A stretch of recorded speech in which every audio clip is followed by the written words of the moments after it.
જે ઉત્પત્તિ તથા સ્થિતિ લય કરે, વેદો સ્તુતિ ઉચ્ચરે, જેના રોમ સુછિદ્રમાયણુ સમાન, બ્રહ્માંડ કોટી ફરે, માયા કાળ રવિ શશી સુરગણો, આજ્ઞાન લોપે ક્ષણ, એવા અક્ષરધામનાય અધિપતિ શ્રી સ્વામિનારાયણ. ગુણાતીતો અક્ષરમ બ્રહ્મ ભગવાન પુરુષોત્તમઃ, જનો જાનન ઇદં સત્યમ મુચ્યતે ભવબંધનાत्. ઓમ સહનાવવતુ સહનો ભુનક્તુ સહ વીર્યં કરવાવહૈ, તેજસ્વિનાવધીતમસ્તુ મા વિદ્વિષાવહૈ.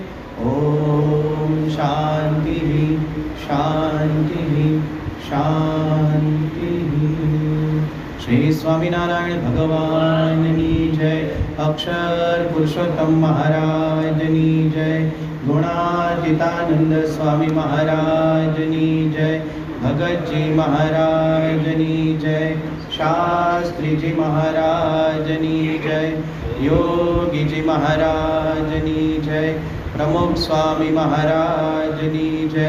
મહંત સ્વામી મહારાજની જય. સુરત અક્ષરધામ મહોત્સવની, કાર્યકર સુવર્ણ મહોત્સવની. સ્વામિનારાયણ હરે, સ્વામિનારાયણ હરે. વચનામૃત ગઢડા પ્રથમ પ્રકરણનું પહેલું, અખંડ વૃત્તિનું. સ્વામિનારાયણ હરે. સંવત 1876 માક્ષર સુધી ચતુર્થીને દિવસ શ્રીજી મહારાજ શ્રી ગઢડા મધ્યે દાદા ખાચરના દરબારમાં સાધુની જાયગાને વિશે રાત્રિને સમયે પધાર્યા હતા અને સર્વ શ્વેત વસ્ત્ર ધારણ કર્યા હતા અને પોતાના મુખારવિંદની આગળ સાધુ તથા દેશ દેશના હરિભક્તની સભા ભરાઈને બેઠી હતી. પછી શ્રીજી મહારાજે પ્રશ્ન પૂછ્યું, જે સર્વ સાધનમાં કયું સાધન કઠણ છે? ત્યારે સર્વ બ્રહ્મચારી સાધુ તથા ગૃહસ્થ તેમણે પોતાની સમજણ પ્રમાણે ઉત્તર કર્યો, પણ થયો નહીં. પછી શ્રીજી મહારાજ બોલ્યા, જે લ્યો અમે ઉત્તર કરીએ, જે ભગવાનના સ્વરૂપમાં મનની અખંડ વૃત્તિ રાખવી, તેથી કોઈ સાધન કઠણ નથી. અને જે મનુષ્યના મનની વૃત્તિ ભગવાનના સ્વરૂપમાં અખંડ રહે છે, તેને તેથી બીજી અધિક પ્રાપ્તિ શાસ્ત્રમાં કહી નથી. કાજે ભગવાનની મૂર્તિ છે તે તો ચિંતામણી તુલ્ય છે.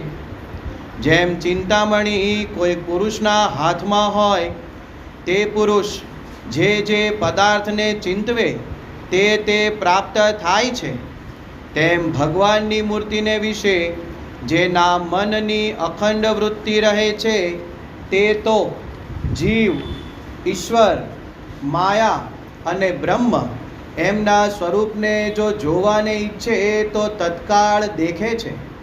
તથા વૈકુંઠ, ગોલોક, બ્રહ્મમહોલ એ આદિ જે ભગવાનના ધામ તેને પણ દેખે છે. માટે ભગવાનના સ્વરૂપમાં અખંડ વૃત્તિ રાખવી તેથી કોઈ કઠણ સાધન પણ નથી અને તેથી કોઈ મોટી પ્રાપ્તિ પણ નથી. અહીંયા શ્રીજી મહારાજ પહેલું જ વચનામૃત, પહેલો જ પાઠ, પહેલો જ પ્રશ્ન અને direct bowling, direct batting, one man show. Shriji Maharaj જ બોલ ફેંકે છે ને શ્રીજી મહારાજ જ ફટકો મારે છે ને પહેલી જ બોલે 6 ને પેવિલિયન 12, દડો મળતો નથી. આ પ્રશ્ન આપણે બધાએ વિચારવાનો છે. કુલ 262 વચનામૃત, 11 વધારાના, એટલે ટોટલ કરીએ તો 273, અને ખગોળ ભૂગોળનું વચનામૃત એટલે આમ જુઓ તો 274. ઘણા બધા વચનામૃત શ્રીજી મહારાજે ઉદ્બોધ્યા, ઘણા બધા મહિમાના હતા જે આપણે એક બાજુ મૂકી દીધા સંપ્રદાય. કેમ કે જો બહુ મહિમાના વચનામૃતમાં બોલવામાં આવે, સમજવામાં આવે તો છકી જવાય, આજ્ઞામાં રહીએ નહીં, નિયમ ધર્મમાં રહીએ નહીં, નાના મોટા દેવી દેવતા હોય એનું અપમાન કરી બેસીએ, નિંદા કરી બેસીએ. એટલે વિદ્વાન સંતો પરમહંસોએ એને એક બાજુ રાખ્યા અને જે અતિ અગત્યના હતા ને વચનામૃત મૂક્યા. જ્યારે પાઠ્ય પુસ્તક મંડળ પુસ્તક બનાવે ને ત્યારે એમાં પહેલો પાઠ કયો મૂકે ખબર છે? સરળ હોય એવો, અતિ અગત્યનો હોય એવો મૂકે.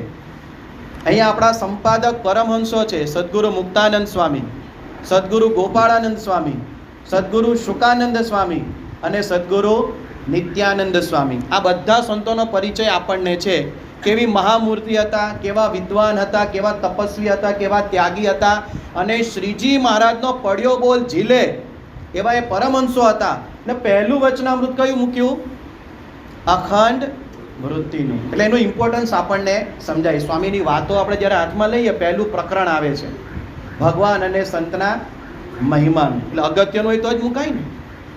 પરમ પૂજ્ય મહંત સ્વામી મહારાજ એમ કે પ્રાપ્તિનો વિચાર કરવો દરરોજ 15 મિનિટ, તો અગત્યનું હશે તો કહેતા હોય ને. અહીંયા શ્રીજી મહારાજ પ્રશ્ન પૂછે છે કે શાસ્ત્રના આધારે, તમારી સાધનાના આધારે કઠણમાં કઠણ સાધન કયું? એ કોણ કોણ એનો જવાબ આપે છે? બ્રહ્મચારી, સાધુ અને ગૃહસ્થ. બધાએ પ્રયત્ન કર્યો, પણ શ્રીજી મહારાજના મનમાં જે જવાબ છે સચોટ, સાચો અને પૂરેપૂરો જવાબ કોઈ આપી શકતું નથી. ને મહારાજ પછી વાત કરે છે કે ભગવાનની મૂર્તિમાં અખંડ વૃત્તિ રાખવી તે શાસ્ત્રમાં કહે મુજબ સૌથી કઠણ સાધન છે. અને એવું જો કોઈને સિદ્ધ થાય તો એનાથી બીજી કોઈ મોટી પ્રાપ્તિ છે જ નહીં. આ વચનામૃત લગભગ મેં 15 વખત આખા વાંચ્યા છે આટલા વર્ષો દરમિયાન. પણ ક્યારેક વિચાર કરીએ ત્યારે એવો વિચાર આવે મને કે આ પહેલું વચનામૃત જે માળાનો પેલો સુમેરું હોય ને, પછી મણકા ફરે, બીજું ત્રીજું ગઢડાના પૂરા થાય, લોયાના, પંચાળાના, કાર્યાણીના, સારંગપુરના, પછી પાછા મધ્યના શરૂ થાય, બધા અલગ અલગ વચનામૃત આવે. છેલ્લું પાછું વચનામૃત જુઓ ને તો મહારાજ પાછા અખંડ વૃત્તિની જ વાત કરે છે, મૂર્તિમાં ચિંતનની જ વાત કરે છે. એટલે જ્યાંથી શરૂ થઈ માળા ત્યાં જ પાછી પૂરી થાય. એમાં બધા વચનામૃત છે એના સપોર્ટમાં છે. કેવા છે? બધા ટેકા છે. જો ભગવાનમાં અખંડ વૃત્તિ રાખવી હોય તો 273 વચનામૃતને વાંચવા પડે, વિચારવા પડે અને સમજવા પડે. તો આપણને ખ્યાલ આવશે કે ક્યાંક ને ક્યાંક ભગવાનમાં અખંડ વૃત્તિ રાખવાની વાત કરે છે. દાખલા તરીકે પ્રથમનું 3જું વચનામૃત સાવલિયા સાહેબ, બરાબર? કયું છે વલ્લભ કાકા? ન બોલાય? લીલા ચરિત્ર સંભાળી રાખ્યાનું. તો એ ક્યાં જોડે છે આપણને? ભગવાનમાં. મધ્યનું 13મું ઉઠાવો, તેજનું ક્યાં જોડે છે? ભગવાનની મૂર્તિમાં. કાર્યાણીનું 11મું વચનામૃત વાંચો, પ્રેમના લક્ષણનું, શેમાં જોડે છે? છેલ્લે શેમાં જોડે છે? ભગવાનમાં. પ્રગટ ગુરુરૂપ હરિનું શેમાં જોડે છે? પ્રત્યક્ષ ભગવાનમાં. એટલે કોઈ પણ વચનામૃત વાંચશો, એમાં થોડો ઊંડો વિચાર કરશો તો છેલ્લે કોણ આવશે? ભગવાન, ભગવાનના સંત અને એમની મૂર્તિ આવશે. શ્રીજી મહારાજ એક વખત સંઘ સાથે મેવાસાની અંદર પધાર્યા. વહેલી સવારનો સમય હતો અને ગઢ બંધ હતો. પહેલાં બધા નાના નાના રજવાડા હતા ને તો ગઢને કિલ્લો હોય ને, મોટો ગેટ હોય, દરવાજો, એ ખુલે પછી અંદર પ્રવેશ થાય. પણ આ ગેટ બંધ હતો એટલે મહારાજને બધા ત્યાં છાપરવડી નામની નદી છે ત્યાં બધો સંઘ સ્નાન કરવા ગયો. બધા હરિભક્તો, સાધુ સંતો નાયા ધોયા, પૂજા પાઠ કર્યા. અને આ બાજુ મુક્તાનંદ સ્વામી ને બ્રહ્માનંદ સ્વામી એક ઝાડ નીચે બેઠા સમયનો સદુપયોગ કરતા હતા, શાસ્ત્રનું વાંચન કરતા હતા અને શાસ્ત્રની જ્ઞાન ગોષ્ઠી કરતા હતા. શ્રીજી મહારાજે જોયું કે આ બે સાધુ કંઈક જુદી વાતો થાય છે, એટલે પૂછવા ગયા દેશમાં સત્સંગ કેવો થયો છે. એટલે બ્રહ્માનંદ સ્વામી એમની લાક્ષણિક છટામાં કહી દીધું કે દેશમાં સત્સંગ બહુ થયો છે, બહુ સારો થયો છે. એ મહારાજે બીજો પ્રશ્ન પૂછ્યો, તમે કેવા સત્સંગી થયા છો? આપણે શું કહીએ? અમે તો ખરેખરા સત્સંગી ત્યાં રોજ મંગળામાં આવી જઈએ, શણગારમાં આવી જઈએ, કથા સાંભળીએ, રોજ 51 માળા ફેરવીએ, ચેષ્ટા કરીએ, અનેક કરીએ. સ્વાભાવિક રીતે અન્ય કરતાં તો આપણે ઘણા આગળ છીએ. બ્રહ્માનંદ સ્વામીએ વાત કરી કે અમે તો ખરેખરા સત્સંગી થયા છે. શ્રીજીમાં જે ના પાડી દીધી કે તમે તો હજુ ગુણ બુદ્ધિવાળા છો. કેવા છો? કોને વાત કરે છે શ્રીજી મહારાજ? બ્રહ્માનંદ સ્વામી કોણ હતા? વચનામૃતમાં લખે છે, મહારાજ પોતે જ બોલે છે તો યતિ છે, લક્ષ્મણજી જેવા યતિ. બ્રહ્મચર્યની અંદર લક્ષ્મણજી જેવા છે. સામે મુક્તાનંદ સ્વામી બેઠા છે, બ્રહ્મચર્ય પાળવા માટે આપઘાત કરવા માટે તૈયાર થયા હતા. બરાબર ને? કેટલા વિદ્વાન. અને જો શ્રીજી મહારાજ લોજની અંદર રોકાયા હોય ને તો એ સદગુરુ મુક્તાનંદ સ્વામીની આપણને ભેટ છે. જો એમણે વિનમ્રતાથી પંચ તત્વની વાત ન કરી હોત, 5 તત્વો કયાનું રૂપ, જીવ, ઈશ્વર, માયા, બ્રહ્મ અને પરબ્રહ્મ, તો શ્રીજી મહારાજ લોજમાં રોકાત? રામાનંદ સ્વામીને મળવા માટે રોકાત? ન રોકાત તો શ્રીજી મહારાજની ભેટ આપણને મળત નહીં. તો એ મુક્તાનંદ સ્વામીને વાત કરે કે તમે હજી કેવા છો? હવે આ એક હરીશ્વ છો આપણા બધા માટે. એ બધા જો ગુણ બુદ્ધિવાળા હોય તો મને એમ લાગે છે હજી તો આપણે સત્સંગમાં જન્મ જ નથી થયો, હજી આપણે સત્સંગ કર્યો જ નથી જોઈએ એવો. થાય કે નહીં? પછી મુક્તાનંદ સ્વામી પ્રશ્ન પૂછે, કારણ કે આધ્યાત્મિક માર્ગે ખૂબ ઊંડા ઉતરેલા. સૌથી વધુ પ્રશ્નો જો વચનામૃતમાં હોય ને તો કોના છે? પ્રશ્નો કોને થાય ખબર? 2 જણને થાય. એક અતિ બુદ્ધિમાં ઓછો હોય ને, મંદ બુદ્ધિવાળો, એ નાની બાબતોમાં પૂછપૂછ કરે, અને એક અતિ તેજસ્વી હોય તો એના પ્રશ્ન પરથી ખબર પડે. જેમ તીર પડે એટલે ભીષ્મ કહી દે કે આ કોનું બાણ નથી? આ કોનું બાણ નથી? શિખંડીનું નથી. આ કોનું બાણ છે? અર્જુનનું બાણ છે. કારણ કે અર્જુનના બાણમાં એ તાકાત હોય. એમ જ્યારે પ્રશ્નો કોઈ પૂછે ને એના પરથી એની બુદ્ધિમત્તા નક્કી થાય. સામાન્ય રીતે ઇન્ટરવ્યુમાં એવું કહે કે જવાબ આપે છે એના પરથી બુદ્ધિમત્તા નક્કી થાય. પણ એક સાયકોલોજી એવી પણ છે કે પ્રશ્ન કેવા પૂછે છે એના પરથી પણ એનું વ્યક્તિત્વ એ બહાર આવે. એટલે મુક્તાનંદ સ્વામી તરત જ સમજી ગયા કે મહારાજનો ઈશારો કંઈક જુદો છે. આપણને ગુણ બુદ્ધિવાળા કીધા, મતલબ હજુ કંઈક પામવાનું બાકી છે. તરત મુક્તાનંદ સ્વામી પ્રશ્ન પૂછ્યો, તો એવા સત્સંગી કોણ છે? કેવી રીતે થવાય? એ શ્રીજી મહારાજ પોતે જવાબ આપે છે કે અમારા ખરેખરા સત્સંગી તો ગોરધનભાઈ ને પર્વતભાઈ આદિક છે. તે ત્રણેય અવસ્થામાં અમારી મૂર્તિને નિરંતર દેખે છે. અહીંયા 2 હરિભક્તોના નામ લીધા, ગોરધનભાઈ ને પર્વતભાઈ. પછી એક શબ્દ છે આદિક, એટલે બીજા ઘણા બધા આવી જાય, પણ ખોટું ન લાગે ડૉક્ટર સાહેબ, બધાના નામ લીધા. હવે ગોરધનભાઈ ને પર્વતભાઈને શા માટે વખાણ્યા? તો કે મૂર્તિને નિરંતર દેખે, ત્રણેય અવસ્થામાં. મહારાજ વચ્ચે એક પ્રશ્ન પૂછે છે બ્રહ્માનંદ સ્વામીને કે તમે જો ખરેખરા સત્સંગી થયા હો તો કહો અમે ક્યાં હતા અને ક્યાંથી આવ્યા છીએ? બ્રહ્માનંદ સ્વામી કે એવા સત્સંગી તો અમે નથી થયા. અને પછી આ જવાબ આપ્યો ગોરધનભાઈ ને પર્વતભાઈનો કે નિરંતર દેખે છે. હવે ગોરધનભાઈના ખાલી 2 પ્રસંગો આપણે જાણીએ. વધારે જાણવા હોય તો બુક સ્ટોલની અંદર ભક્ત રત્નો નામનું પુસ્તક છે. બધા ફરજિયાત ઘરે વસાવા જેવું છે. આપણે બધા ગૃહસ્થ છીએ ને, તો આપણા માટે આદર્શ ભક્તો છે. આપણે ફક્ત શું કરવાનું? કમ્પ્યુટરની ભાષામાં કહીએ તો Ctrl+C Ctrl+V, કોપી પેસ્ટ. કઈ પરિસ્થિતિમાં તેઓ કેવી રીતે વર્ત્યા છે, બસ આપણે એ પરિસ્થિતિમાં એવી રીતે વર્તવું. બહુ ઝાઝી બુદ્ધિ ન હોય ને તો નકલ કરી લેવી. શેર માર્કેટમાં બહુ ખબર ન પડતી હોય તો જાણી લો કોણ એક્સપર્ટ છે, એ ક્યાં રોકે છે, થોડુંક આપણે એમાં રોકીએ તો ફાયદો થાય. કોઈ ધંધો કરતા ન આવડતો હોય તો જોવું કયા હરિભક્ત કેવી રીતે આગળ વધ્યા, કયા નોકરી ધંધામાં, લાવ જરા હું પણ એમાં અજમાવી જોઉં. એમાં આધ્યાત્મિક માર્ગ પણ એવો છે, Ctrl+C Ctrl+V. તો ગોરધનભાઈના 2 પ્રસંગો, એમને મીઠું અને સાકર બંને સરખા. એક થાળની અંદર મીઠું લઈ ગયા હોય અને બાજુમાં સાકર રાખે, બેવ જમી જતા. એને ખબર ન પડે કે આ ખારું છે અને આ ગળ્યું છે. મીઠું આમ તો નમક ખારું હોય પણ એ બંને એક થઈ ગયું. બીજો એક પ્રસંગ, કપડાં ધોવા માટે જતા હતા. કારણ કે પહેલાં ગામડામાં ઘરેથી કપડાં લઈને નદીએ, તળાવે ને કૂવે ધોવા જવું પડતું. તો પોતાનું નાનું બાળક હતું ને ઘોડિયામાં, એને ઉપાડી લીધું અને ઊંધું પકડ્યું. 2 પગથી નાના બાળકને કેમ જન્મે ને ટકલી મારે, રડાવે, એમ પકડીને આમ નાખીને ચાલતા થયા. ગામના લોકો એટલે ગોરધન ગાંડો થયો કે શું? આ લુગડા નથી, બાળકને ઉપાડ્યું છે. કેવી સ્થિતિ હશે એમની ભગવાનની મૂર્તિના ચિંતનમાં કે પોતાનું બાળક લઈ જાય છે લુગડાની જગ્યાએ. એમના શ્રીજી મહારાજ વખાણ કરે. અને કોની સામે ઉદાહરણ આપે છે? મુક્તાનંદ સ્વામી અને બ્રહ્માનંદ સ્વામીની સામે. બીજી વાત કરી પર્વતભાઈની, તો પર્વતભાઈ જ્યારે ગઢડાની અંદર શ્રીજી મહારાજનો પરમહંસોનો સમાગમ કરવા માટે આવે તો ત્યાં ઉતારાની કોઈ ચિઠ્ઠી બીઠ્ઠી લઈને જવાનું નહીં. જમવા માટે કોઈને કહેવાનું નહીં. શ્રીજી મહારાજને એમ કે લાડુબાને જીવબા સાચવતા હશે, લાડુબા જીવબાને એમ કે આ તો મોટેરા ભક્ત છે એટલે શ્રીજી મહારાજે વ્યવસ્થા કરી હશે. 7 દિવસ સત્સંગ કર્યો, સિંગ અને ચણા ખાઈને રહ્યા, પણ કોઈને કાંઈ ફરિયાદ કરી નહીં, કોઈ અપેક્ષા નહીં, કારણ કે એમનું કોન્સન્ટ્રેશન, એમની મનની વૃત્તિ, એમની અખંડ વૃત્તિ શેમાં હતી? મહારાજની મૂર્તિમાં, એમના વચનની અંદર હતી. આ એક પ્રસંગ તમને કહો. બીજો પ્રસંગ, વહેલી સવારે ઉઠી અને જળ ભરેલા કૂવામાં નીચે જઈ 3 કલાક મહારાજની મૂર્તિનું ધ્યાન ધરતા. આપણે પૂજા કેટલી કરીએ છીએ, કેટલા સમયની કરીએ છીએ, કેવી માળા ફેરવીએ છીએ, કેટલી મહારાજની મૂર્તિનું ચિંતન થાય છે, કેટલું બીજું બધું ચિંતન થાય છે, એક અંતરદ્રષ્ટિ કરાવે એવો આ પ્રસંગ છે. આ 2 જ પ્રસંગો તમને કહું છું. હવે આ કક્ષાએ આપણે પહોંચવાનું છે. વિદ્યાર્થીઓને શાળાના પ્રથમ દિવસે એમને ટાર્ગેટ બતાવવામાં આવે. ધ્યેય વિનાનું જીવન સુકાન વિનાની હોડી જેવું છે. જો લક્ષ્ય ન હોય તો આપણી હોડી ક્યાં જાય છે આપણને ખબર પડે ને. પહેલા દિવસે ધ્યેય નક્કી કરવું પડે. એમ પ્રવચનની શરૂઆતમાં જ, વચનામૃતની શરૂઆતમાં જ મહારાજ પહેલો જ પ્રશ્ન અને પહેલો જ ઉત્તર શેનો આપી દીધો? અખંડ વૃત્તિ. બીજા બધા શાસ્ત્રમાં કહેલા સાધનો સિદ્ધ થઈ શકશે, બહુ ઇઝી છે, પણ સૌથી અઘરું કયું છે? આ ટાર્ગેટ આપી દીધો મહારાજે.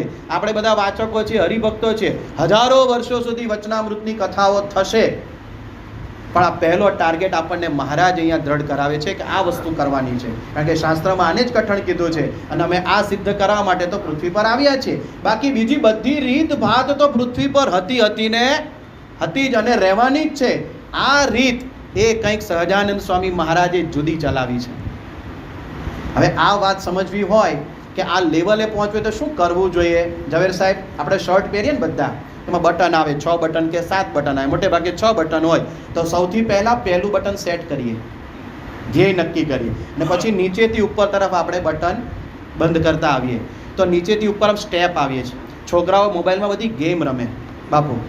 લેવલ 1, લેવલ 2, લેવલ 3, લેવલ 4, 4 લેવલની ગેમ જીતી જાય એટલે વિન થઈ ગયો, બાળક ખુશ થઈ જાય. અને જો પહેલા જ લેવલમાં હારી જાય તો એને શું કહેવાય? લૂઝર. એટલે રડતી ઇમોજી આવે, રડતું બાળક આવે. અને જો જીતી જાય તો તાળી પડે. એમ આપણા માટે છે ને 4 લેવલ છે સત્સંગમાં. કેટલા લેવલ છે? 4 લેવલ. પહેલાં તો સત્સંગ શબ્દ શું ને એ સમજવો પડે કે સત્સંગ એટલે શું. તો સત વત્તા સંગ, સત્યનો સંગ કરવો. તો સત્ય એટલે શું? તો સત્ય સ્વરૂપ એવા પરબ્રહ્મ પરમાત્મા, સત્ય સ્વરૂપ એવા ગુણાતીત સંત, સત્ય એટલે પ્રગટ સત્પુરુષ, સત્ય એટલે સતશાસ્ત્ર, સત્ય એટલે આપણો પોતાનો આત્મા જે અજર અમર અવિનાશી છે, જેની અંદર બીજું કોઈ મલિનતા નથી. એનું જે સુખ લેવાનું, એનું સ્વરૂપ સમજવાનું, એને કહેવાય સત્સંગ કર્યો. હવે આ સત્સંગ છે ને એને 16 આની સત્સંગ આપણા સંપ્રદાયમાં કહેવાય. કેવો સત્સંગ કહેવાય? 16 આની. બ્રહ્મરૂપ થઈ પરબ્રહ્મની ભક્તિ કરવી, આ 16 આની સત્સંગે પહોંચ્યા કહેવાય. તો પહેલાં 4 આના આવતા, 8 આના આવતા, પછી 12 આના અને છેલ્લે 16 આના. એટલે 1 રૂપિયો 100% પરમ એકાંતિક બનવા માટે સર્વપ્રથમ તો પહેલાં 4 આની સત્સંગ સિદ્ધ કરવો જોઈએ. યોગી બાપાએ 4 ફેબ્રુઆરી 1965ના રોજ આના ઉપર એક મનનીય પ્રવચનને આશીર્વાદ આપતા જણાવેલું કે જ્યારે સત્સંગમાં આપણે આવી જઈએ પછી 4 આની સત્સંગ કોને કહેવાય? તો રોજ ઉઠીને નાહવું ધોવું, પૂજા પાઠ કરવા, તિલક ચાંદલો આદિ કરવું.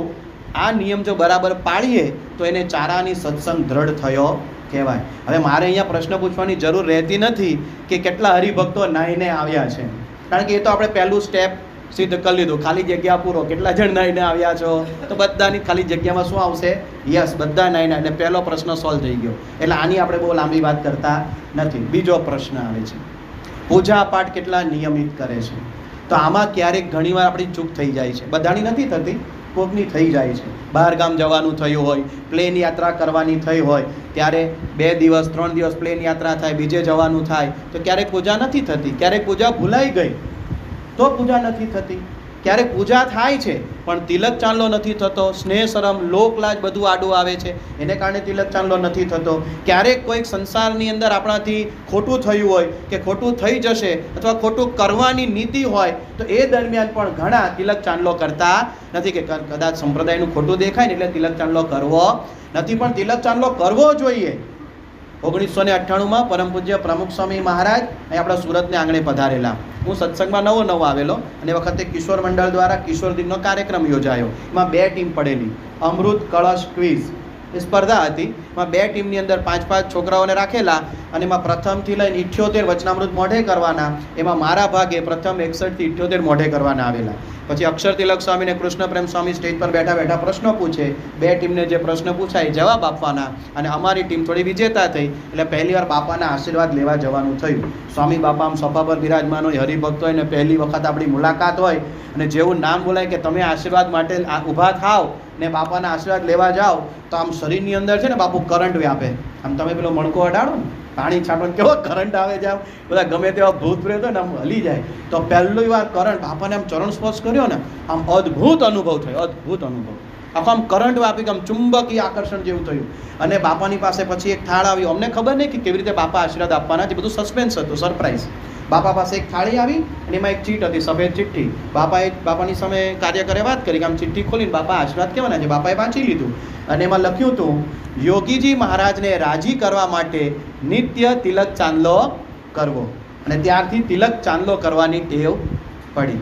તો સ્વામી બાપાની આ પોતે અંગત રુચિ છે કે તિલક ચાંદલો નિયમિત કરવો. ઘણાને એલર્જી હોય કંકુની, તો વાંધો નહીં, ચંદનનો કરો ને, છે જ ને, ચંદન આપણે બુક સ્ટોરમાં મળે જ છે. સારામાં સારું ચંદન લો ને, કિલોનો ભાવ જે થાય તે.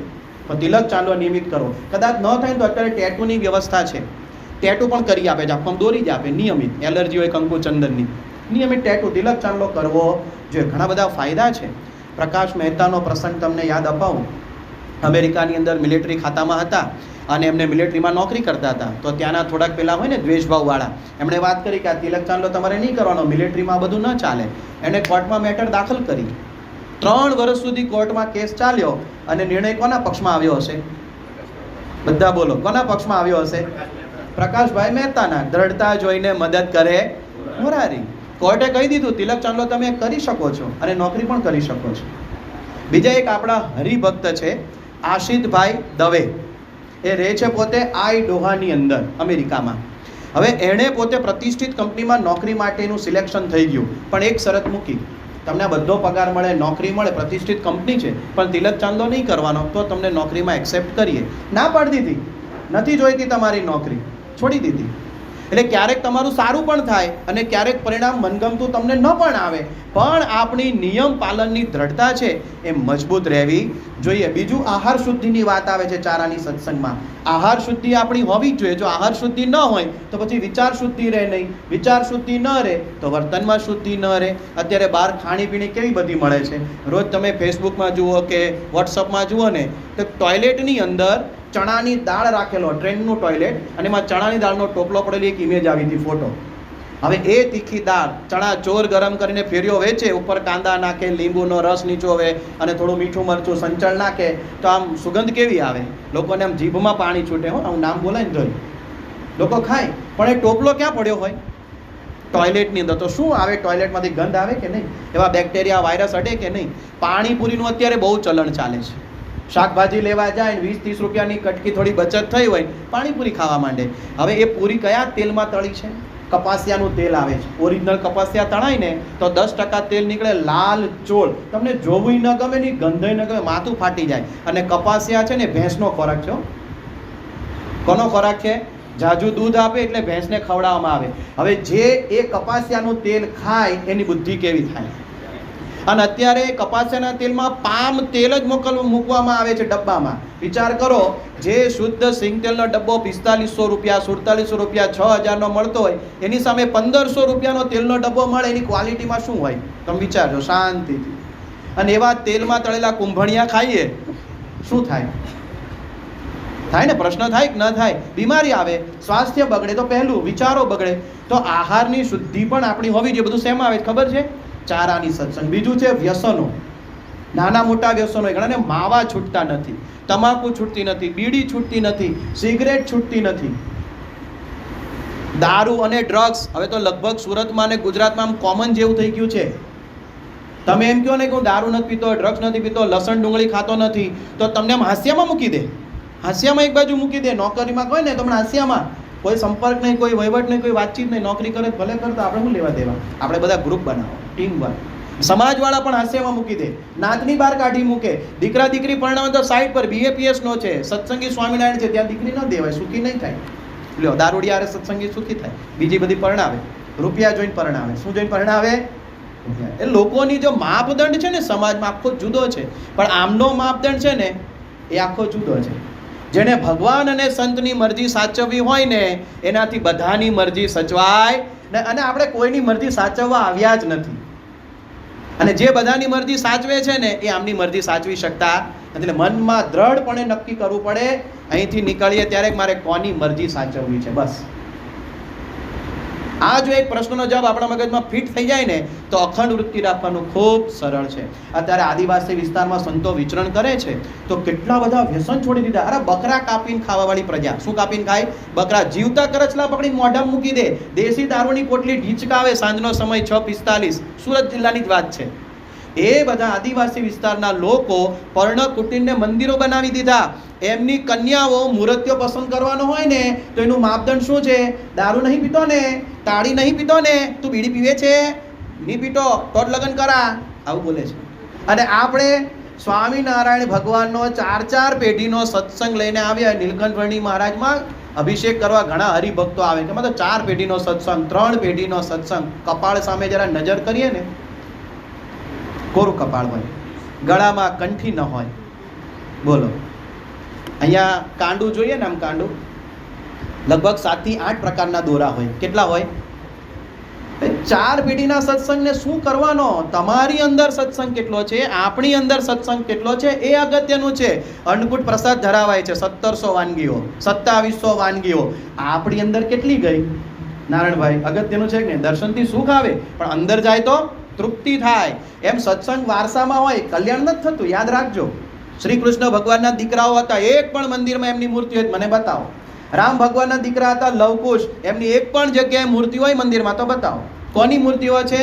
હનુમાનજીની જોઈ છે ને, ગલીએ ગલીએ હનુમાનજીની દેરીઓ. કેમ? એમના દીકરા હતા રામ ભગવાનના. શું હતા? ભક્ત હતા.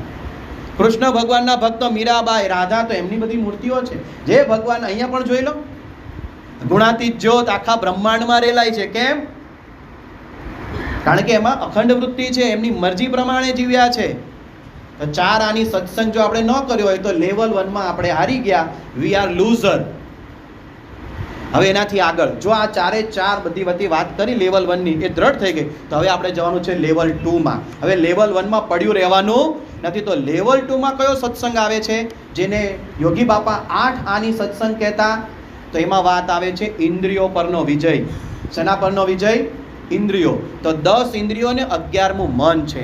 5 જ્ઞાન ઇન્દ્રિયો છે કે જેનાથી આપણે આ સમાજની અંદર રહેલું જ્ઞાન, એ ડેટા એટલે માહિતીને આપણે આપણા મગજમાં, હૃદયમાં, આત્માની અંદર ભરીએ છીએ. એ 5 ઇન્દ્રિયો કઈ કઈ? તો પહેલી આંખ, બીજું કાન, ત્રીજું નાક, ચોથું જીભ અને 5મું ત્વચા. આના દ્વારા ડેટા ઇનપુટ થાય છે બોડીમાં. હવે તમારે કૂવાને ચોખ્ખો રાખવો હોય અથવા પાણીનું માટલું ઘરમાં ભરતા હોય કે બોટલ ભરતા હો, એની અંદર ચોખ્ખું પાણી રાખવું હોય તો પહેલી શરત કઈ? પહેલાં એને સાફ કરો. ગંદુ હોય તો શું કરવું પડે? સાફ કરે. સાફ થઈ જાય પછી અંદર ચોખ્ખું પાણી રેડવું પડે. એમાં રાઈટ ઓર રોંગ ડૉક્ટર સાહેબ? પહેલાં ચોખ્ખું કરવું જ પડે ને. તો આપણી અંદર જે કાંઈ મગજમાં ખરાબ હતું એ તો આપણે જ્યારે દીક્ષા મંત્ર લીધો, જૂનો મંત્ર લીધો છે, ત્યાં નવો લેતા હશે, ધન્યોસ્મી પૂર્ણ કામોસ્મી નિષ્પાપો નિર્ભય સુખી અક્ષર બ્રહ્મ ગુરુ યોગે ન શ્રી સ્વામિનારાયણ આશ્રયા. બધા પાપ બળીને ભસ્મ થઈ ગયા, એટલે ચોખ્ખું થઈ ગયું. હવે નવું કેવું નાખીએ છીએ આપણે, એના ઉપર ડિપેન્ડ કરે છે. આંખથી શું જોવું જોઈએ એ બહુ અગત્યનું છે. ક્યાં નજર રાખવી જોઈએ, ખૂબ અગત્યનું. કાન, શું સાંભળીએ છીએ, કેવી વાતો સાંભળીએ છીએ, કેટલી વાર સાંભળીએ છીએ, અગત્યનું છે. નાકથી કેવી ગંધ લઈએ છીએ, જીભથી કેવો સ્વાદના ચટાકા લઈએ છીએ, અને ત્વચાથી કેવો સ્પર્શ કરીએ છીએ. આ ઇનપુટ ડેટા. પહેલાં આંખની વાત કરી. કોણે કોણે આંખને છેતર્યા? એક બાજુ નકારાત્મક પ્રસંગ કે જે છેતરાયા છે અને નુકસાન ગયું છે, અને બીજા કે જેણે એ સંયમ રાખ્યો અને શું લાભ થયો. એટલે કમ્પેરિઝન તો કરવી પડે ને. અમારે ભણવામાં થિયરી આવે ને એમાં સામ્યતા અને તફાવત આપે. તફાવત આપો 4 માર્ક, 2 માર્ક, એટલા મુદ્દા હોય. આપણે 2 પ્રસંગ લઈએ. પરાશર ઋષિનું નામ કેટલાય સાંભળ્યું છે? બધાએ સાંભળ્યું છે. પરાશર ઋષિ છે ને એક વખત એમને નદી પાર કરવી હતી. હવે નદી પાર કરવા માટે પેલો જે ખલાસી હોય નાવિક હોય ને થોડો કામમાં વ્યસ્ત હતો, જમવા બેઠો હતો. એટલે એની દીકરીને કીધું, બેટા તું આ ઋષિ મુનિને નદી પાર કરાવી દે. બપોરનો સમય હતો, આમ સૂર્યપ્રકાશ સૂર્યનારાયણ બરાબર આમ ધગધકી રહ્યા હતા, પૂર્ણ ઉજાસ હતો. નદીમાં જાય એટલે નદીમાં ખબર ને પેલા તરંગો થાય, પ્રકાશને કારણે વધારે થોડું વાતાવરણ સારું બને. હવે એકાંત હતું એટલે પરાશર ઋષિની આંખ કોના પર પડી? એની પેલા નાવિકની દીકરી હતી સત્યવતી. એમણે રૂપ જોયું. રૂપ જોયું એટલે પોતે એના પ્રત્યે મોહિત થયા. પેલી દીકરી સત્યવતી ના પાડે છે કે સૂર્યનારાયણ જુએ છે, છતાં પણ પોતે સંયમ ખોઈ બેઠા. અને વેદવ્યાસજીનો જન્મ થયો. ત્યાં વેદવ્યાસજીનો જન્મ થવાથી તો ઘણો બધો ફાયદો થયો છે સનાતન ધર્મને, પણ પરાશર ઋષિનું જે અધ્યાત્મ હતું ને, એની જે સ્થિતિ હતી ને, એ સ્થિતિમાંથી તો પોતે ડાઉન થયા. એની સામે બીજો પ્રસંગ જોઈએ, આપણો સંપ્રદાયનો જોઈએ, કે જેને આંખનો સંયમ રાખ્યો તો કેવી સ્થિતિ પ્રાપ્ત કરી. બોટાદના શિવલાલ શેઠ, એમના ઘરે એમના સાળી આવેલા, 6 મહિના સુધી એમને પીરસતા હતા જમવાનું. એક દિવસ ઘી જરા વધારે પડી ગયું જમવામાં, એટલે નજર આમ જોયું કે કોણે ઘી આપ્યું હશે, કે આટલું બધું આપ્યું. એટલે જરાક જોયું, એટલે તમે ક્યારે આવ્યા? કે 6 મહિના થયા. 6 મહિનાથી એને ખબર નથી કે મારા ઘરમાં સાળી આવે છે. એની સ્થિતિ કેવી કહેવાની? ગુણાતીતાનંદ સ્વામીએ જે 200 જણને બ્રહ્મ વિદ્યા ભણાવેલી ને, એમાંના એક હતા બોટાદના શિવલાલ શેઠ. હવે આપણે આ કમ્પેરિઝન કરવાની. જ્યારે જ્યારે આપણી આંખ છેતરવાનો પ્રયત્ન કરે ને, ત્યારે કોને યાદ કરવાના? પરાશર ઋષિને. અને સંયમ રાખવાનો વિચાર આપણા મનને આપવાનો હોય ત્યારે કોને યાદ કરવાના? બોટાદના શિવલાલ શેઠ. હવે કાનની વાત કરીએ. કાનથી પણ છેતરાયેલા પ્રસંગો છે. વિશ્વામિત્રનો પ્રસંગ જાણીએ છીએ. 10,000 વર્ષ એમણે તપ કર્યું. કેટલા વર્ષ? હવે આપણે તો એટલું જીવવાના જ નથી. અડધી ઉપર તો નીકળી ગઈ, મારી અડધી થઈ ગઈ, તમારી લગભગ 75% થઈ ગઈ. હવે જેટલી બચી છે એમાં કામ કરવાનું છે. લાડવા જમી લેવાના અને પતરાવડાને તો હવે લાડવા જમવાનો સમય પાકી જ ગયો છે. નોટિસ ઘણીવાર ભગવાને મોકલી દીધી છે. વિશ્વામિત્ર તપ કરી રહ્યા હતા. ઇન્દ્રને એમ લાગ્યું કે હવે મારું ઇન્દ્રાસન જવાનું ને વિશ્વામિત્ર જ સ્વર્ગની અંદર આરૂઢ થઈ જશે, સ્વર્ગાધિપતિ બની જશે. એટલે આ તો પોલિટિક્સ છે. ઈડી જાય, સીબીઆઈ જાય, એમ પોતે આણે શું કર્યું? હની ટ્રેપ કર્યો. શું કર્યું? અત્યારના શબ્દોમાં હની ટ્રેપ કહેવાય. મેનકાને મોકલી કે જા તું એમનું તપ ભંગ કરાવ. અને ત્યાં ગઈ અને ત્યાં પોતે નૃત્ય શરૂ કર્યું. હવે આંખો તો બીડેલી જ હતી. ગુણાતીતાનંદ સ્વામી કહ્યું કે જ્યારે જ્યારે આંખ છેતરે ને ત્યારે આંખ બીડી દેવી, જેથી એ વિષય સુધી ત્યાં પૂગે નહીં અને વિષય ઉગે નહીં. તેણે આંખ તો બંધ જ હતી, પણ કાન કેવા હતા? ખુલ્લા. હવે અપ્સરા નાચતી હતી, પગની અંદર નુપુર પહેરેલા, એટલે નુપુર એટલે કે ઝાંઝર. હવે ઝાંઝરનો અવાજ તો આવે જ, એટલે તરત આંખ ખુલી. આંખ અને કાન બંને છેતરી લીધા અને એમના થકી કન્યાનો જન્મ થયો. પછી ઇતિહાસ આખો લાંબો છે. કન્યાનો જવાબદાર કોઈ થતું નથી અને ત્યારથી અનાથ આશ્રમની શરૂઆત થઈ. કોનાથી? વિશ્વામિત્રની આ એક ભૂલ થઈ. સ્વર્ગાધિપતિ બની શક્યા હોત? બની શક્યા નહીં. હા, સપ્તર્ષિમાં એમનું સ્થાન છે, કારણ કે બહુ પ્રતાપી હતા, સ્થિતિવાળા હતા, પણ એમને કલંક તો લાગ્યો ને લાગ્યો. હવે આપણા સંપ્રદાયની વાત કરીએ. સદગુરુ પ્રેમાનંદ સ્વામી. આ કથા કરવા માટે અને સાંભળવા માટે હજુ આપણે ખૂબ નાના છીએ, હું સમજુ છું, પણ આ પ્રસંગો એટલે હું કહું છું કે તમને અને મને અંતરદ્રષ્ટિ મળે અને આપણે જે માર્ગે જવાનું છે ને, એ માર્ગ કેવો છે એનું એક દ્રશ્ય આપણને દેખાય. સદગુરુ પ્રેમાનંદ સ્વામી આપણા સુરતની અંદર હોડી બંગલા છે. એ વખતે મિર્ઝાના ચકલા તરીકે ફેમસ હતો. શ્રીજી મહારાજ સંઘ સાથે જઈ રહ્યા હતા, પ્રેમાનંદ સ્વામી એમની બાજુમાં જ ચાલતા હતા. પણ ત્યાં ખબર છે કે મિર્ઝા એટલે કે ત્યાંના જે મુઘલ સલ્તનત હતી એ વખતે બધા એવી જગ્યાઓ રાખતા કે એમનું મનોરંજન થાય. તો એક ગાયિકા પોતાના નિવાસમાં બેઠી બેઠી સંગીતની આરાધના કરતી હતી. એ ગાયકી પોતે પ્રેક્ટિસ રિયાઝ કરતી હતી, પણ એનો અવાજ કોના કાન પર પડ્યો? સદગુરુ પ્રેમાનંદ સ્વામી. હવે પ્રેમાનંદ સ્વામી છે તો સંગીતજ્ઞ સંત, આપણા અષ્ટકવિ માયલા એક, એટલે સહેજે સંગીતનો સૂર ને સારો અવાજ સાંભળ્યો. થોડીક વાર એમના કાન એ સ્વર સાંભળવા માટે લાલાયિત થયા, થોડા સાંભળવા રોકાઈ ગયા. આખો સંઘ આગળ ચાલે છે. મહારાજે બાજુમાં નજર કરી, પ્રેમાનંદ સ્વામી નથી દેખાતા, પાછળ જોયું તો એમની ચાલ ધીમી થઈ ગઈ. અટક્યા નહોતા, હો, વર્ણન છે, અટક્યા નથી, ચાલે તો છે પણ ગતિ કેવી પડી ગઈ? મંદ પડી ગઈ.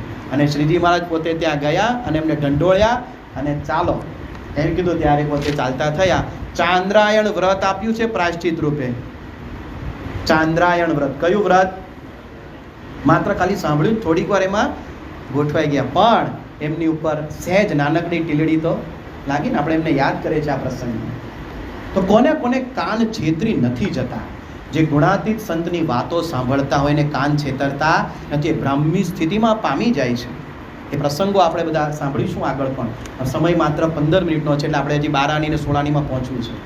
પછી છે નાક. નાક પણ ગંધથી છેતરાઈ જવાય છે, સ્વાદથી પણ છેતરાઈ જવાય છે. એકલ શૃંગીનો પ્રસંગ જાણીએ છીએ. વિભાંડક નામના ઋષિ હતા, એણે પોતાની પત્ની અને બીજી બધી સ્ત્રીઓ સાથેના કડવા અનુભવ થયા એટલે એણે વિચાર્યું કે મારા દીકરાને છે ને સ્ત્રી જાતિનો સંસર્ગ કે સંપર્ક જ ન થતો. એકાંતમાં જંગલમાં લઈ ગયા. પણ એની બાજુમાં એક લોમપાદ રાજાનું રાજ્ય હતું. 12 વર્ષ સુધી દુકાળ પડ્યો, વરસાદનો એક છાંટોય નહીં. તો એક જ્યોતિષે જોઈને કીધું કે ભાઈ જો આમાં કોઈ નૈષ્ટિક બ્રહ્મચારી પ્રવેશ કરે, તમે એની પધરાણી આપણા રાજ્યની અંદર કરાવો તો વરસાદ વરસે. એટલે લોમપાદ રાજાને પ્રજાનું ભલું કરવા માટે કોઈક નૈષ્ટિક બ્રહ્મચારીની જરૂર પડી. અષ્ટાંગ બ્રહ્મચર્ય પાળતા હોય એની જાણવા મળ્યું ગુપ્તચરો દ્વારા કે ભાઈ એક ઋષિ છે, વિભાંડક ઋષિના દીકરા, એકલ શૃંગી, જો એની આપણા રાજ્યમાં પધરામણી થાય તો કામ થઈ જાય. ભાઈ મોકલવા કોને? તો ફરી પાછો હની ટ્રેપ. એક ગણિકા હતી, એને બીડું સોંપવામાં આવ્યું. એ ગઈ, ચોટલાવાળા ગુરુ સમાગમ કરવા આવ્યા, સારું સારું ખવડાવે, મસાલેદાર ખવડાવે, સ્વાદિષ્ટ ભોજન જમાડે. હવે આને તો હંમેશા કંદમૂળ ને પત્ર ને એવું જ ભોજન લીધું હોય જંગલમાં, તો સ્વાદ શું છે ખબર જ નહીં. સ્વાદમાં લાલાયિત થઈ ગયા. પછી કે હવે હું કાલથી નહીં આવું, તમારે જો ભોજન લેવું હોય તો મારા રાજ્યમાં આવવું પડશે. હવે સ્વાદ એવું છે કે રસના ઇન્દ્રિયને જીતવાની વાત મહારાજે વિશેષ કરી છે. બધી ઇન્દ્રિયો જીતવી પણ રસના તું વિશેષતઃ. ત્વચા, કૂણો સ્પર્શ, મુલાયમ સ્પર્શ બધાને ગમે. ખુરશી પર બી ગાદી પાથરવામાં આવે, કેમ પ્લાસ્ટિકની ખુરશીમાં ન બેસી શકીએ આપણે? અંતરદ્રષ્ટિ કરવાની. નીચે ભોંયતળે ન બેસી શકાય? બેસી શકાય. ઘરે આપણને કોઈ હારતોરા કરે છે રોજ? આપણે ઘરે જઈએ અને હારથી સ્વાગત થાય છે. રોજ લીંબુનું શરબત રોજ ટાઈમે આવી જાય છે. આપણા માટે ફ્રૂટ કટિંગ થઈને વ્યવસ્થિત થાળ તૈયાર થઈ ગયો હોય છે. બધી અંતરદૃષ્ટિનો વિષય છે. તો આ 5 ઇન્દ્રિયો, જ્ઞાન ઇન્દ્રિયો આપણને છેતરી જાય એનાથી બચવાનું. બીજી છે 5 કર્મેન્દ્રિયો, જેનાથી આપણે કર્મ કરીએ છીએ. પહેલું તો વાણી, આપણે બોલીએ છીએ. શું બોલીએ છીએ, ક્યારે બોલીએ છીએ, કેવું બોલીએ છીએ. બહુ સરસ મજાનું એક ગુજરાતીમાં વાક્ય છે, મને ગમ્યું હતું, સાહિત્યક છે, પણ તમે જેના પર વિચાર કરશો ને બહુ મજા આવશે. ક્યાં ટકવું, ક્યાં અટકવું અને ક્યાંથી છટકવું, આટલી ખબર પડે તો ક્યાંય લટકવું ન પડે. સમજ પડી બધાને? શબ્દો પહેલાં ફરી પાછો બોલું છું. ક્યાં ટકવું, ક્યાં અટકવું અને ક્યાંથી છટકવું, આટલી ખબર પડે તો કોઈ દિવસ લટકવું પડે નહીં. હવે વાણી સંયમ ઉપર વિશેષ વાત કરતો નથી. બીજી વાત, હાથ અને પગ. આ હાથથી કેવા કર્મ કરવા જોઈએ? શિક્ષાપત્રીમાં મહારાજે 2 ભુજા ઉપર તિલક ચાંદાની વાત કરી. આપણા માઇન્ડમાં એક સોફ્ટવેર ફિટ કર્યું, એક એપ્લિકેશન આપી, તમે આમ કામ કરો ને કે મારા આ 2 હાથથી કેવા કામ થવા જોઈએ? શુભ કર્મો થવા જોઈએ, સત્કર્મો થવા જોઈએ. એક સિગ્નલ આપ્યું. પગ ઉપર તો ન કરાય, એટલે પગની વાત નથી કરી, પણ સમજી લેવાનું હાથ અને પગ ભેગા. આ પગથી ક્યાં જવાય ચાલીને? આ પગથી લાત મરાય કોઈ હરિભક્તને? ઠેબુ મરાય? આપણા ઘરના કોઈ સભ્યોને ઉઠાડવાય તો પગથી ઉઠાડાય? ન ઉઠાડાય. પગનો ઉપયોગ બરાબર શીખી લેવો પડે. એ જ પ્રમાણે બીજી 2 ઇન્દ્રિયો છે. તો એ પ્રમાણે કુલ 5 કર્મેન્દ્રિયોને સંયમમાં રાખીએ તો 8 આની સત્સંગ આપણે સિદ્ધ કર્યો કહેવાય. એટલે લેવલ 2 ક્રોસ, એટલે વી આર વિનર. હવે જવાનું લેવલ 3માં. કયો સત્સંગ આવે હવે? 12 આની સત્સંગ. 12 આની સત્સંગની અંદર અંતઃકરણની વાત આવે. 4 પ્રકારના અંતઃકરણ છે. હવે આ છે ને થોડુંક અઘરી ભૂમિકા આવે છે, આંતરિક ભૂમિકા છે. પરમ પૂજ્ય મહંત સ્વામી મહારાજના શબ્દોમાં કહીએ ને તો અત્યારે જે સત્સંગને પડે વાત સાંભળીને 4 આની 8 આની, એ સત્સંગનો 1% છે. કેટલો? જે બાહ્ય બધાને દેખાય છે, બધા પ્રભાવિત થાય છે, આપણી વાહ થાય છે, સન્માન થાય છે. હવે આંતરિક બાબત, જે 90% આધ્યાત્મિક સાધનાનો ભાગ છે. મન, બોલો બધા, બુદ્ધિ, ચિત્ત અને અહંકાર. આ 4 એના સ્વરૂપ છે. કોના 4 સ્વરૂપ છે? અંતઃકરણના. મનનું કામ શું? તો ઘાટ ઘડવાનું. ઘાટ એટલે આકાર, કલ્પના શક્તિ. કલ્પના કરે મન, અપેક્ષાઓ બાંધે, મારે ભવિષ્યમાં આમ જવું છે, આમ કરવું છે, આ સુખ ભોગવી લઉં. પૂર્વે ભોગવ્યા હોય, વર્તમાનમાં ભોગવતા હો અને ભવિષ્યમાં ભોગવવાની કામનાઓ, એ બધા વિચારો ક્યાં થાય? મનમાં. એટલે મનને છે ને ગુણાતીતાનંદ સ્વામીએ નીલ વાંદરા જેવું કીધું છે, ધજાની પૂંછડી જેવું કીધું છે. આ મન છે ને સ્થિર થવું જોઈએ. હમણાં ધીરુ કાકાએ બહુ સરસ ભજન ગાયું મુક્તાનંદ સ્વામીનું. એમાં એક પંક્તિ આવે છે કે વેગે વહેતા વારીમાં પ્રતિબિંબ ન ભાસે રે. હવે આ મન જો સતત ઘાટ ઘડિયા જ કરતું હોય, લૌકિક સાંસારિક, તો ભગવાનની મૂર્તિનું ચિંતન થઈ શકશે? ભગવાનની મૂર્તિનો આકાર મનમાં આવી શકશે? નહીં આવે. વહેતા પાણીમાં આપણે પ્રતિબિંબ નથી જોઈ શકતા. તો જે મન સતત વિચારોના જાળાની અંદર ગૂંચવાયેલું હોય એની અંદર ભગવાનની મૂર્તિ ક્યાંથી સાંભળે? ભગવાનના સારા પ્રસંગો ક્યાંથી આપણને યાદ આવે? આપણને જે પ્રમુખ સ્વામી મહારાજે સુખ આપ્યું, કોઈકને યોગી બાપાએ સુખ આપ્યું હશે, પરમ પૂજ્ય મહંત સ્વામી મહારાજ સુખ આપે છે, એ બધું એક બાજુ રહી જાય. જો મનને સ્થિર ન કરીએ તો મનને સ્થિર કરવાનું સાધન પણ જાણવું જોઈએ ને. તો ભગવાનની મૂર્તિમાં સ્થિર રાખવું. 5 વખત આપણે જે માનસી પૂજા થાય, અહીંયા મંદિરમાં 5 વાર આરતી થાય છે, ખૂબ નજીક રહેતા હોય તો લાભ લઈ શકાય. સવારની કથાનો લાભ લે. મનને સ્થિર કરજો. જ્યાં સુધી મન સ્થિર નહીં થાય ને આગળ કામ થશે નહીં. મન છે ને 11મું છે, 10 ઇન્દ્રિયો પછી 11મું મન, એટલે મન પર વિજય મેળવવો પડે. બીજું આવે છે બુદ્ધિ. બુદ્ધિ 2 કામ કરે છે. એક નિશ્ચયનું કામ કરે અને બીજું મનુષ્ય ભાવ અને દિવ્ય ભાવ. આ થોડા ઉપલા લેવલની વાતો છે, તો યાદ રાખજો. બુદ્ધિમાં પહેલાં શું કરવાનો છે? નિશ્ચય. યોગી બાપાના શબ્દોમાં, આંબાના પાન ખરી જાય પણ આંબો તે કદાચ કેરી ન આવે તો પણ આંબો. પાન ગયા, ફળ ગયું, હવે શું રહ્યું? ઠૂઠું. તો પણ શું કહેવાય?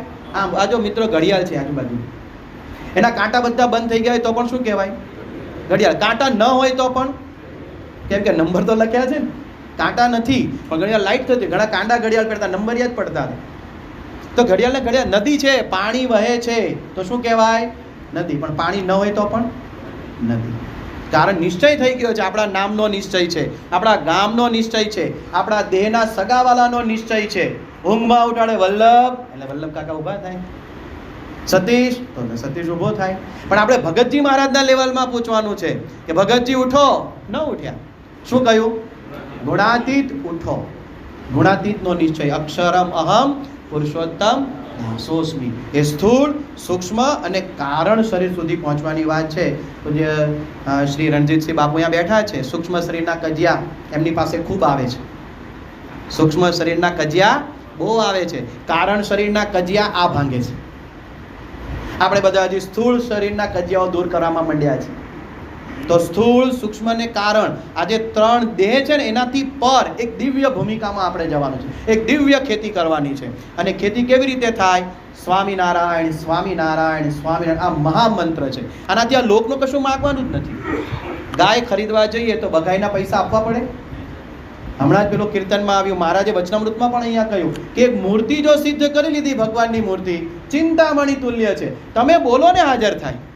અષ્ટ સિદ્ધિઓ તેની દાસી થઈ જાય. અરે તમારા માટે નહીં, તમે બીજા માટે આશીર્વાદ આપો ને તોય સફળ થઈ જાય.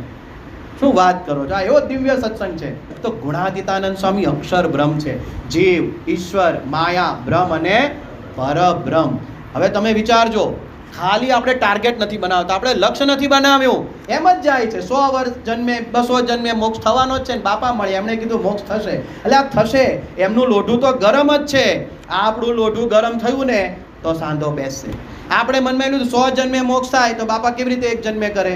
માનો કે અત્યારે જ મને લેવા આવે, તમારી વાત સાઈડ પર રાખું છું, કારણ કે ગુણાતીતાનંદ સ્વામીએ કીધું બીજાનું કલ્યાણ લોટો જોટો કરવું, પોતાના કલ્યાણમાં ખટકો. તો આટલો હું થોડો સ્વાર્થી બનું છું આ વક્તા તરીકે કે મહારાજ મને લેવા આવે, પ્રમુખ સ્વામી મહારાજ ને મહંત સ્વામી મહારાજ મને લેવા આવે અને મને કે સતીશ બેસી જા, અમારે બેસી જવાનું છે. આટલી તૈયારી રાખવાની છે. કોને કોને સાથે લેવા હેતભાવ હોય તો કેવું, મહારાજ આને લેશો સાથે? તો મહારાજ કહે છે હજી રહેવા દે, હજીને વાર છે, 2 જન્મ 4 જન્મ, હજીની શ્રદ્ધા થઈ, એને આવવું જ નથી હજીને તો અહીંયા જ મજા આવે છે. અહીંના લોક ભોગમાં જ હજી રચ્યો પચ્યો છે. શ્રીજી મહારાજનું એક વચનામૃત છે કે પ્રાણીઓ છે ને, પ્રાણીઓ, પશુઓ, એના કરતાં મનુષ્યનું સુખ અધિક છે. મનુષ્ય કરતાં રાજાનું સુખ અધિક છે. રાજા કરતાં દેવનું, દેવ કરતાં, બોલો બોલો જોરથી, બૃહસ્પતિ કરતાં, હવે થોડું ક્રમ ગૂંચવાય છે, વાંધો નહીં, ઇન્દ્ર કરતાં બ્રહ્મા કરતાં, બધા ધામની વાતો આવે છે, વૈકુંઠ, પછી ગોલોક, પછી અક્ષરધામ. હવે બુદ્ધિશાળી વેપારી, બિઝનેસમેન, વિદ્વાન, ધનવાન, જે કંઈ તમારી પાસે હોય આ લોકનું, એ બધું કામે લગાડજો. ઊંડો વિચાર કરજો કે સુખ જ્યાં વધારે હોય ત્યાં જવાય કે સુખ ઓછું હોય ત્યાં જવાય? સુખ વધારે હોય ત્યાં જવાય ને, તો ક્યાં જવું જોઈએ આપણે બધાએ? અક્ષરધામમાં. હવે અક્ષરધામ ઉપર જ છે એવું છે? અક્ષરધામ ઉપર છે એવું મહારાજે વચન કીધું, અધો ઉર્ધ્વ પ્રમાણે રહી છે. 6 દેહે અક્ષરધામની અનુભૂતિ થાય. ફરી પાછો પેલો માળાનો મણકો ગોરધનભાઈ ને પર્વતભાઈનો આપણે ફેરવીએ. નિરંતર મહારાજની મૂર્તિનું ચિંતન છે, નિરંતર દેખે છે. તો એ સ્થિતિમાં જો આપણે પહોંચી જઈએ તો 6 દેહે ક્યાંય જવા આવવાનું રહેતું. મહારાજ ક્યાંથી આવ્યા ને ક્યાં ગયા એ બધી વાતો પછી એક બાજુ ગૌણ થઈ જાય છે. કારણ કે મહારાજનું પોતે પાન કરવા માંડ્યા. આપણે સાકર તમને આપવામાં આવે તો સાકરની અંદર કોઈ ત્યાગ ભાગ ખરો કે આ ભાગ કાઢી નાખો એમ? જો કંપનીએ બરાબર સાફ ન કરી હોય તો કદાચ ક્યાંક ડસ્ટ આવે, બાકી સાકરની અંદર બધું ઓગાળી જાય. મૂર્તિ એવી છે, રસમય મૂર્તિ છે, એનું મૂર્તિનું ચિંતન કરીએ અને એમાંથી જો આપણને રસ લેતા આવડે ને તો બધા જ રસ, શબ્દ, સ્પર્શ, રૂપ, રસ અને ગંધ બધું જ અલૌકિક અને દિવ્ય મળે છે. પણ એના માટેની થોડીક શરતો છે. મન, બુદ્ધિ, ચિત્ત ને અહંકાર એને ક્યાં લગાડવા પડે? કામે લગાડવા પડે. બુદ્ધિની વાત પૂરી કરી, નિશ્ચયની, મનુષ્ય ભાવ ને દિવ્ય ભાવ એક થઈ જાય. એક કરવાનો યોગી બાપાએ કીધું. પછી ચિત્ત, તો ચિત્ત છે ને ઘણું બધું ચિંતન કરે. મહારાજે વચનામાં તો ત્યાં સુધી ઉદાહરણ આપ્યું કે કૂતરાનું વિષ્ટા જો કોઈ જોઈ ગયો હોય ને તો નવરો બેઠો બેઠો ક્યારેક એને વિષ્ટા પણ યાદ આવે ને યાદ આવે. પણ ભગવાનની મૂર્તિ જો જોતા હોય તો જે વસ્તુ વારંવાર છે ને યાદ આવે.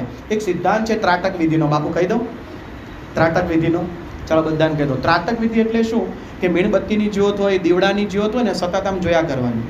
16 સેકન્ડનો નિયમ છે, પણ હું તમને 17 સેકન્ડ કહું છું. કદાચ આંખનું મટકું લાગી જાય. એક ધારું જોયા કરો, પછી આંખ બંધ કરો ને, એ જ્યોત જેવી છે ને એવી તમને અહીંયા બ્રહ્મરંધ્રમાં દેખાશે. એમ આઈ રાઈટ ઓર રોંગ?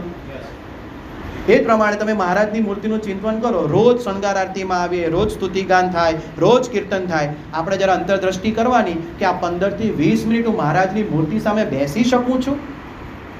જો 15-20 મિનિટ આપણે ન બેસી શકતા હોય તો અક્ષરધામની અંદર તો અખંડ એ જ સુખ લેવાનું છે. અખંડ 24 કલાક નથી કહેતો, અખંડ 24/7/365. ત્યાં જે સમયની ગણતરી હોય એ પ્રમાણે. આ પૃથ્વીની ગણતરી છે, ત્યાંની ગણતરી. તો હવે આપણે એક થોડુંક પાછી વૃત્તિ કરીએ કે જ્યારે આરતી થતી હોય ને એક અંગ ઉપર આમ દીપ ફરતો હોય છે. એ દરમિયાન મહારાજની મૂર્તિના દર્શન કરી, આંખ બંધ કરીને ધ્યાન કરી, કીર્તન વાગતો હોય, સ્તુતિગાન થતું હોય, ધ્યાન કરીએ. આવડે તો વેલ એન્ડ ગુડ, નથી આવડતું તો ધ્યાન કરો મહારાજની મૂર્તિનું. આંખ સામે જોયા કરો, આંખ કેવી દેખાય છે, એમના નયન કેવા છે, દીપ જ્યોતિ સમો એમની નાસિકા છે, એમના અધર કેવા છે, અધર ઉપર જાણે કુમકુમ ઢળી. આ પંક્તિઓ યાદ કરો. એમની મૂછો કેટલી સરસ પાતળી છે, એમના અભય મુદ્રા કેવી છે, એમના હાથમાં શું ધારણ કર્યું છે, એમનું કપોળ કેવું તેજોયમાન છે, તિલક ચાંદલો કેવો છે, ચરણારવિંદ કેવા છે, શણગાર કેવા છે. આ મૂર્તિનું જો આપણે ચિંતન કરીશું ને તો ટેવ પડશે. અને એના માટે આપણે અહંકારને બાજુએ મૂકી દેવો પડશે. અહમ અને મમત્વ આ બે વાત દૂર કરી દેવાની. હું ભક્ત છું, હું અક્ષર છું, બ્રહ્મ છું, પણ પુરુષોત્તમનો દાસ છું. પરમ પૂજ્ય મહંત સ્વામી મહારાજે આપણને આ સાધના મંત્ર આપ્યો છે. અખંડ વૃત્તિ રાખવી હોય ને આ 2 વાર ખાલી બોલવાનું, બીજું કંઈ નથી બોલવાનું. શું વાર બોલવાનું છે આપણે? 2 વાર. અક્ષરમ અહમ પુરુષોત્તમ દાસોસ્મી. અક્ષર એવો હું પુરુષોત્તમનો દાસ છું. એટલે આ 4 અંતકર લેવલ 3 આપણે ક્રોસ કરી અને હવે આગળ આપણે દિવ્ય ભૂમિકામાં જતા રહીએ છીએ. અને 4થું લેવલ છે બ્રહ્મરૂપ થઈ અને પરબ્રહ્મની ભક્તિ કરવી. હું જાણું છું 9 વાગી ગયા છે, પણ વાત એટલી સરસ છે કીધા વગર છૂટકો નથી. કારણ કે આજ નહીં સમજો, કાલ નહીં સમજો તો સમજ્યા વગર તો એનો છૂટકો છે નહીં. હવે માયિક ભાવ ટાળવા માટેની બહુ સરળ રીત મહારાજે વચનામૃતમાં આપી છે. આ આંગળી પર જરા ધ્યાન આપજો. જીવ, ઈશ્વર, માયા, બ્રહ્મ અને પરબ્રહ્મ. બધાને યાદ રહી ગયું? સવાલ પૂછી લઉં દ્રઢીકરણમાં, બીએડની ભાષામાં દ્રઢીકરણ કે લેક્ચર પૂરો થાય ને પછી પ્રશ્નો પૂછવા, વિદ્યાર્થીઓ કેટલું ગ્રહણ કર્યું. આને શું કહેવાય? જીવ. આ હવે આપણે ક્યાં છીએ હમણાં? જીવ. હવે આપણે પહેલી ઘાટી કઈ ઓળંગવાની? ઈશ્વર. અહીંયા બધા લાલાયિત થઈ જાય છે, બધા સુખ અહીંયા છે. લૌકિક, સાંસારિક, મોહ, માયા. તમે જેટલા પુરાણો વાંચો એટલા વાંચી લો. કંઈક ને કંઈક સુખ લેવા માટે, કાં સ્ત્રી માગતા હોય, કાં મિલકત માગતા હોય, કંઈ સત્તા માગતા હોય, કંઈ સંપત્તિ માગતા હોય, એના જ યુદ્ધો છે ને એની જ લડાઈઓ છે. પછી દેવો વચ્ચે હોય કે અસુરો વચ્ચે, બધું આની નીચે આવી જાય. હવે તમારે ક્યાં જવાનું? પહેલાં માયાનો ભાવ ટાળવાનો. એટલે પહેલું મહારાજે કીધું માયિક ભાવ ટાળીને પોતાના આત્માને બ્રહ્મરૂપ, અક્ષરરૂપ માનીને પરબ્રહ્મની ભક્તિ કરવી. આ વાત 116મો શ્લોક દર્શાવે છે. શિક્ષાપત્રીનો પણ 116 શ્લોક છે અને સત્સંગ દીક્ષા ગ્રંથમાં પણ 116 સ્થાન એનું એ જ રાખ્યું છે. કારણ ખબર છે? 1+1+6 = 8. ઇન્ફિનિટી, અનંત. અનંત સુખ જો લેવું હોય, અનંતની યાત્રા તમારો અંત લાવવો હોય તો 116મો શ્લોક નિજાત્માનમ બ્રહ્મરૂપમ દેહત્રય વિલક્ષણમ વિભાવ્યતેન કર્તવ્યા ભક્તિ હરિકૃષ્ણસ્ય સર્વદા. બોલો શ્રી સ્વામિનારાયણ ભગવાનની જય. गुणातीतं गुरुं प्राप्य ब्रह्मरूपं निजात्मनः विभाव्य दासभावेन स्वामिनारायणं भजे श्रीहरिं साक्षरं सर्वदेवेश्वरं भक्तिधर्मात्मजं दिव्यरूपं परं शान्तिदं मुक्तिदं कामदं कारणं स्वामिनारायणं नीलकण्ठं भजे।